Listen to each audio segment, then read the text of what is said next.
여러분 안녕하세요. 4월 20일 화요일 셉스의 꿈쟁이 라디오 꿈치기 셉스입니다. 요즘 특별 새벽 기도의 기간이라 월요일부터 토요일까지 매일 새벽에 일찍 일어나기 위한 알람 소리를 들으려고 자면서도 저는 늘 어느 정도 긴장을 하는데요. 제 방은 아침이 되면 햇빛이 바로 비추기 때문에 암막 커튼을 이렇게 해놓습니다. 그래도 커튼 틈으로 아침이 되면 햇빛이 비춰오는데 요즘은 아침 일찍 오기 때문에 대략 그 햇빛의 밝기로 시간을 가늠할 수가 있죠.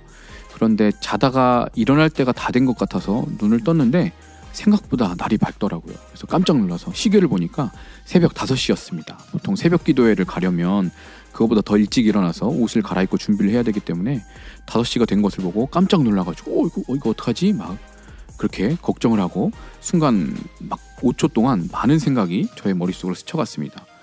교육자들 중에 왜 아무도 나한테 연락을 안 했지? 새벽에 같이 차 타고 가는 박 전사님도 못 일어나서 나한테 전화를 안 했나? 왜 알람이 안 울렸지? 그러고 나서 잠시 생각을 해보니까 그날은 바로 주일이었습니다. 네, 주일에는 새벽 기도회를 하지 않아서 알람이 울리지 않았던 것이죠. 그래서 혼자 피식 웃고 다시 잤습니다. 여러분은 요즘 특별 새벽 기도회 잘 참석하고 계신가요? 어느덧 마지막 3주차가 되었습니다. 그동안 현장 참석이든 온라인이든 잘 참석을 못하셨다면 마지막 한 주간은 참석하기 위해서 한번 노력해보시면 어떨까요? 새벽에 깨는 것이 쉽지는 않지만 분명 말씀과 기도 가운데 하나님을 깊이 만나는 은혜가 있을 것입니다. 우리 하늘이 가족 모두가 이 은혜의 자리를 사모하며 나오시길 바라며 오늘의 꿈쟁이 라디오 시작하겠습니다.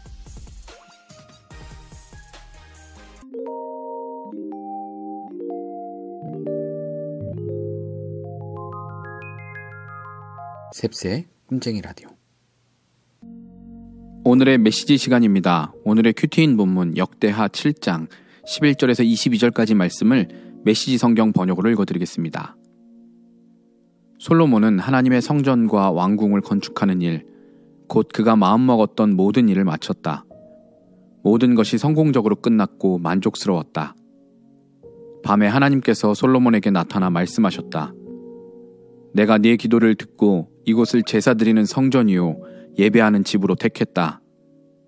내가 하늘에서 비를 내리지 않거나 메뚜기 떼를 동원해 작물을 먹어치우게 하거나 전염병을 보낼 때에 하나님의 백성이라 불리는 내 백성이 스스로를 낮추고 기도하며 내 임재를 구하고 악한 삶을 버리면 내가 항상 너희 곁에 있을 것이다.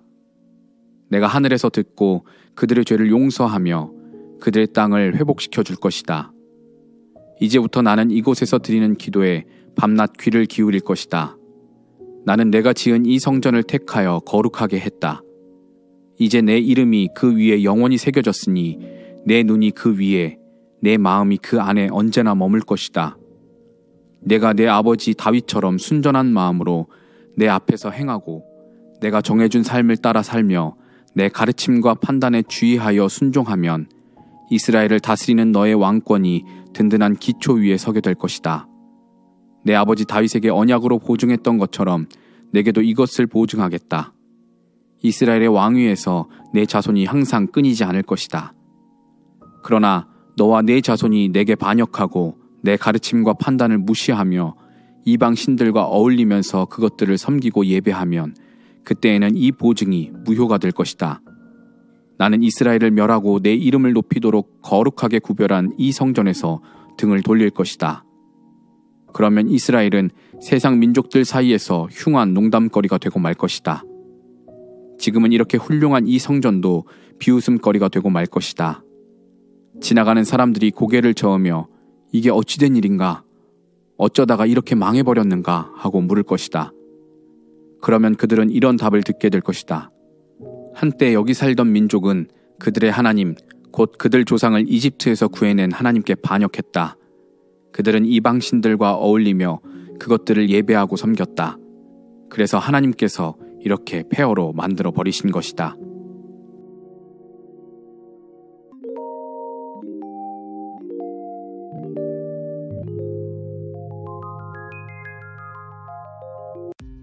이번 코너는 셉스의 명화 시간입니다. 셉스의 명화는 재미있게 볼 수 있는 영화나 한 번쯤 생각해볼 만한 영화 등 다양한 영화 관련 주제로 저 셉스가 영화를 추천하고 소개하는 코너입니다. 오늘 소개해드릴 영화는 어른들을 위한 애니메이션 영화입니다. 과거에는 애니메이션이 아이들을 위한 유치한 것으로 여겨졌지만 오늘날에는 애니메이션이 아이들만의 전유물이 아니죠. 화면에 보이는 것만 애니메이션일 뿐이지 사실 그 주제와 내용은 실사 영화와 다르지 않고 오히려 더욱 큰 감동과 여운을 주기 때문에 오늘날에는 이 애니메이션 영화 산업이 굉장히 파급력이 크죠. 대표적으로 디즈니의 라이온킹 같은 영화는 몇 해 전에 실사 영화로도 만들어졌을 뿐만 아니라 브로드웨이에서 뮤지컬로도 여전히 공연을 하고 있을 정도입니다. 처음에 이제 애니메이션으로 나온 이후에도 계속 이렇게 확장되어 가고 또 국내에서도 거의 신드롬을 일으켰던 겨울왕국도 남녀노소 모두 불문하고 레릿고 막 외치고 하하하 2가 나오고 나서는 또 이 오리지널 사운드 트랙 막 다 따라하고 할 정도였죠. 일반적으로 이 전체 관람가 애니메이션은 어린 아이들도 봐야 되기 때문에 내용도 굉장히 건전하고 가족적이고 또 교훈적인 경우가 많습니다. 그러면서도 성인들에게도 감동과 메시지를 주는 것은 참 쉽지 않죠. 아이들을 위한 수준에만 맞추는 것은 많이들 하지만 어른들에게도 다 감동을 주고 메시지를 주는 게 참 어려워요. 단순히 재미와 시각적 즐거움을 주는 것은 굉장히 쉬운데 깊은 여운을 남기는 것들은 참 어렵죠. 그래서 이번 주에 제가 선정해본 셉스의 명화는 어른들을 위한 애니메이션 영화인데요. 바로 그 영화는 토이스토리 3입니다. 2010년에 개봉한 토이스토리 3는 토이스토리 시리즈의 세 번째 작품으로 여러분들도 잘 아시는 디즈니 픽사의 애니메이션입니다. 고 스티브 잡스가 애플에서 쫓겨난 후에 맡았던 이 픽사 인수해서 세웠던 이 픽사를 세계적인 애니메이션 회사로 만드는 데 혁혁한 공을 세운 작품이 바로 토이스토리 1입니다. 픽사가 제작한 최초의 첫 장편 애니메이션이자 인류 역사상 최초의 풀 3D 장편을 시도한 애니메이션이었습니다. 그래서 그때 당시에 이 1편이 개봉했을 때 굉장히 좀 신선한 충격, 센세이션했습니다. 시리즈의 첫 작품이 1995년에 개봉했으니까 꽤 오래된 작품이죠. 그리고 이 토이스토리 3는 토이스토리 2로부터 무려 11년 만에 제작되는 후속작이었습니다. 그래서 당시에 저도 1, 2편의 기억이 가물가물해서 그 3를 영화를 보기 전에 1, 2편을 예습하고 갔던 기억이 있습니다. 토이스토리가 처음 개봉했을 때 시각적으로 전혀 새로운 경험일 뿐만 아니라 스토리도 너무 재미있고 장난감이라는 누구나 공감하고 좋아하는 소재여서 참으로 좋아했던 기억이 있습니다. 그러나 대부분의 영화가 그렇듯이 속편이 거듭될수록 흥행이나 영화적 완성도가 떨어지기 때문에 기대를 하면서도 우려를 하는 경우가 많은데요. 특별히 그러니까 재작년인가 나왔던 토이스토리 4가 나왔을 때도 처음에 보기 전에는 굉장히 걱정했어요. 이렇게 아름답게 완성해놓고 또 이 4편까지 만들어서 또 망치는 거 아닌가. 근데 그런 걱정과는 다르게 너무 잘 나왔죠. 네. 토이스토리는 현재 4편까지 나온 상황이지만 그 4편, 4편 모두 다 흥행에 성공했을 뿐만 아니라 평단의 압도적인 호평을 받은 영화입니다. 오히려 이 3편은 전작들 이상이라는 평가까지도 받았습니다. 당시 3부작 시리즈를 아주 화려하게 마무리 지었다라는 호평 일색이었습니다. 전세계 흥행 수익이 10억 6,313만 달러로 2010년 전세계 박스오피스 1위를 기록했습니다. 우리나라에서는 장난감이라는 소재에 대한 인식 때문인지 그렇게 큰 흥행을 하지는 않았지만 작중 캐릭터들이 국내 많은 매니아 팬들에게 여전히 지금도 사랑을 받고 있습니다. 이 영화는 장난감들이 주인공인 영화인데요. 앤디라는 남자아이가 자신이 아끼는 카우보이 인형 우디와 또 다른 장난감들을 사랑하고 또 이렇게 하는 그 배경 안에서 이 장난감들이 겪게 되는 모험과 우정, 사랑을 그립니다.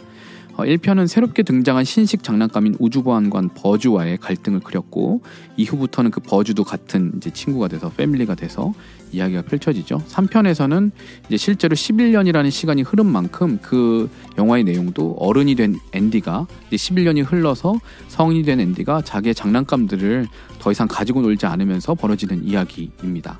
앤디가 이제 대학생이 되거든요. 대학에 진학하게 되면서 집을 이제 떠나게 되자 추억의 장난감들을 버리지 않고 이제 자기 집의 다락방에 잘 보관하려고 모아놓는데 그 모아놓은 장난감들을 어머니가 실수로 쓰레기차에 버리면서 이제 겪게 되는 좌충우돌한 이야기예요. 그렇게 버려질 뻔하다가 이 장난감들이 타가소로 가게 되고, 앤디가 자신들을 버렸다고 생각하는 이 장난감들은 그렇게 타가소에 들어가게 되는데 그 안에서 거대한 음모와 마주하게 되죠. 그러다가 앤디가 자신들을 버리려고 한 것이 아니었다라는 사실을 알게 된 장난감들이 그 타가소를 탈출하려고 하면서 벌어지는 이야기들을 담고 있습니다.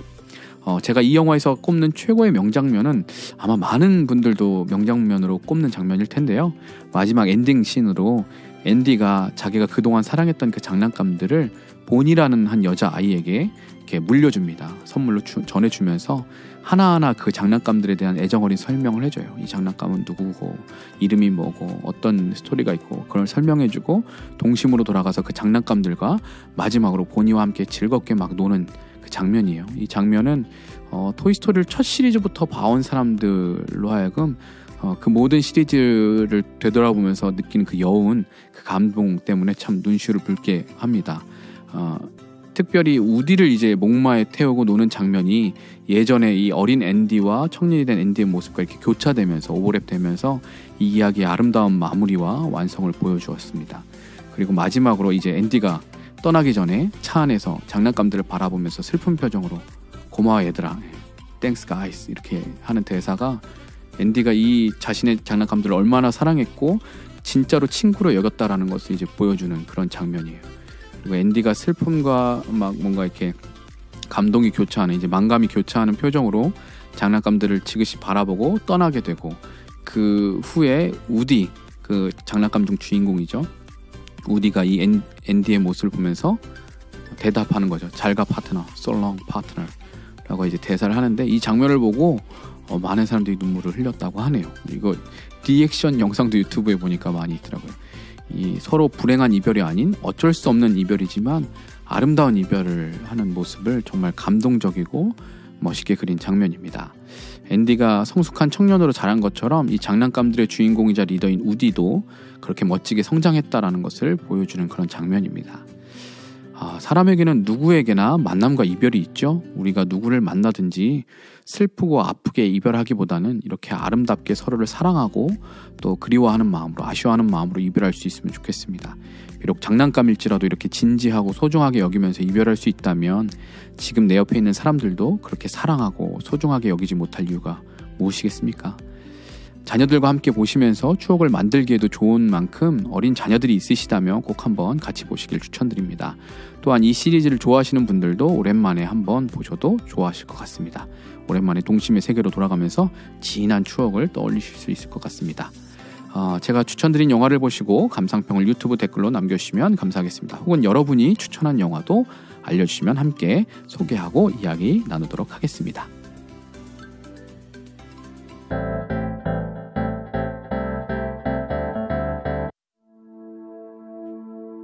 이번 주 인생 찬양 시간입니다. 오늘 함께 나눌 찬양은 항상 기뻐해요입니다. 최덕신 씨의 찬양인데요. 데살로니가전서 5장 말씀을 가사로 해서 만든 찬양입니다. 찬양의 가사처럼 기쁘고 신나는 곡조로 이루어진 찬양인데요. 오랜만에 좀 빠르고 경쾌한 찬양을 하는 것 같네요. 비록 우리의 현실은 코로나 블루로 인해서 침체되고 답답한 면이 있지만 이 찬양을 부르고 또 가사를 묵상하시면서 하나님 주신 기쁨을 누리고 우리의 감사를 고백할 수 있으면 좋겠습니다. 이 찬양과 관련하여 보내주신 사연을 하나 소개해드리겠습니다. 그동안 살아온 인생길에서 뜻하지 않은 시련과 고난들을 겪으며 내 삶의 진정한 의미를 깨닫게 되었습니다. 그것은 바로 이 노래 가사처럼 나는 항상 기뻐하고 쉬지 말고 기도하고 범사에 감사하며 주님 뜻대로 살아가야 하는 존재라는 것입니다. 이 찬양의 가사는 늘 저의 고백이고 저를 향한 명령입니다. 이렇게 이야기해 주셨습니다.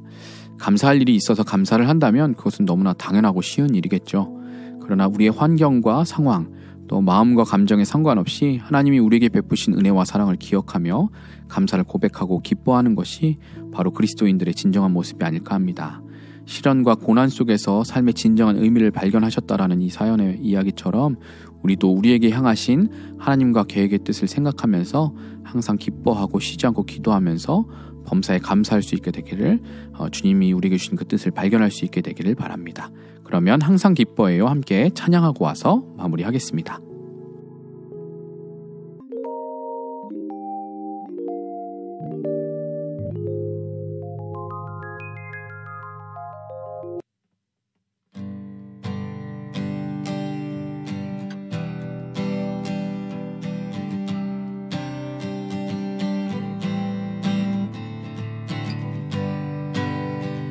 항상 기뻐해요.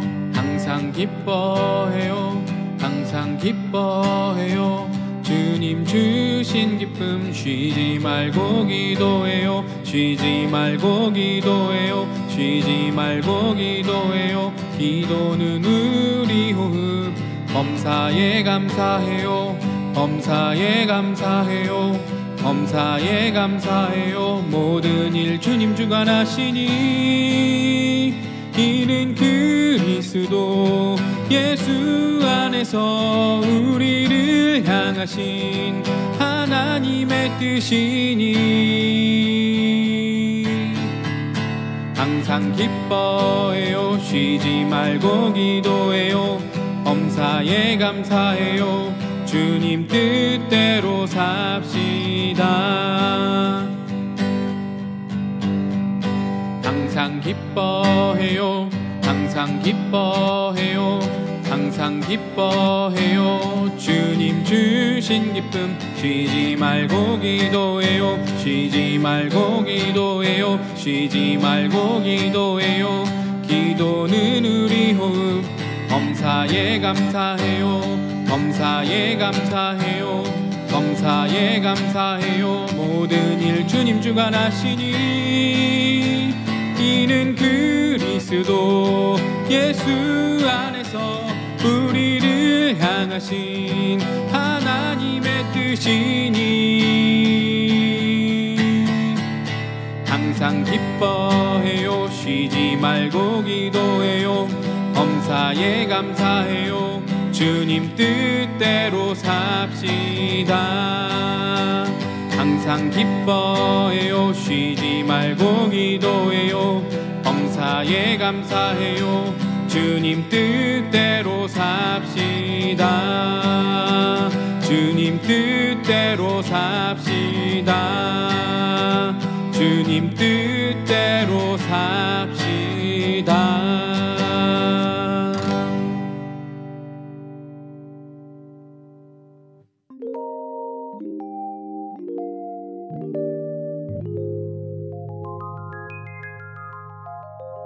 셉스의 꿈쟁이 라디오.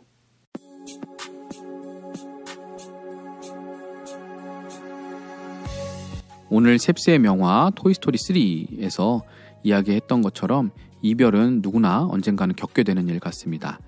인생을 살다가도 인간은 누구나 죽기 때문에 사랑하는 사람들과 이별을 겪을 수밖에 없습니다. 물론 그때를 너무 일찍 생각하면서 우울해할 필요는 없지만 어떻게 하면 그때 아름다운 이별을 할 수 있을지 고민하면서 생각해볼 가치는 충분히 있을 것 같습니다. 그러려면 그때 가서 무언가를 하려고 하기보다는 현재, 지금 내가 사랑하는 사람들, 내가 사랑해야 할 사람들에게 사랑을 베풀고 또 함께 좋은 추억을 만들 수 있도록 노력해야 할 것 같습니다. 꿈쟁이 라디오도 분명 언젠가 여러분과 이별을 할 때가 오겠죠. 그때가 언제가 될지는 모르겠지만 저도 간간히 그때가 되면 어떻게 할지 또한 그게 어느 시점이 될지 좀 고민하고 있습니다. 그러나 중요한 건 그게 언제이든 현재 꿈쟁이 라디오라는 이 창구를 통해 여러분과 소통하는 동안은 최선을 다해 사랑하고 또 섬기고 추억을 만들어 가야 한다는 것이죠. 많이 부족하지만 앞으로도 마지막에 아름다운 이별을 할 수 있도록 매회 열심히 라디오를 만들어 가도록 여러분도 함께 참여해 주시고 기도해 주시면 감사하겠습니다. 항상 청취해 주시는 여러분 모두에게 감사를 드립니다. 지금까지 셉스의 꿈쟁이 라디오, 저는 꿈지기 셉스였습니다. 오늘도 사랑하고 축복합니다.